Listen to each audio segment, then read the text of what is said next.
So who is a female or someone you admire from your faith?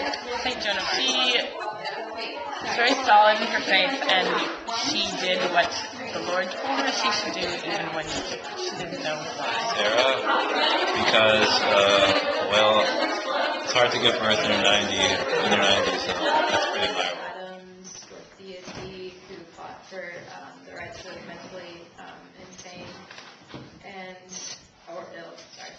And there's also, we met Alcott, who wrote Little Women, and Susan B. Anthony, a huge activist for women's rights. And personally for me, one of the females who kind of was influenced by Unitarian Universalism was Beatrix Potter. And I really love Beatrix Potter because she was an environmentalist and an illustrator of the Peter Rabbit books.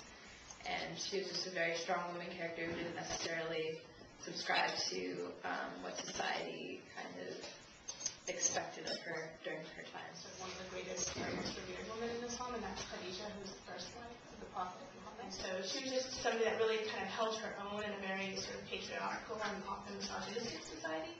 And I think that was just really kind of impressive considering the times that she was in. She stood by the whole time, and she was just a symbol of strength and solidarity. And she spent all of her wealth in trying to support the community at this time until she died. So she actually died penniless.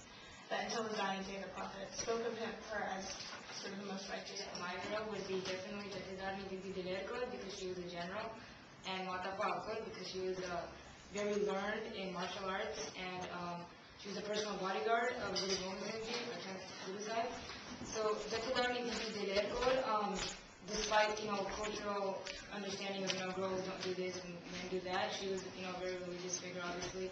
So that doesn't really she was a hardcore. And so, she was very learned in martial arts. She didn't really do like the housework or anything like that. She really wanted to be a general, and she got to that point, and I wanted to be Kristen Stoney, the director of the CAS. She's amazing.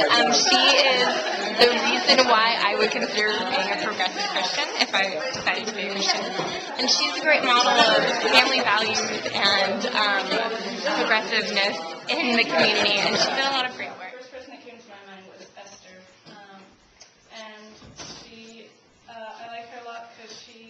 To sacrifice her life to save her people, the Jews, and she had faith in Jesus Christ and His plan for her. So she knew that whatever was going to happen to her.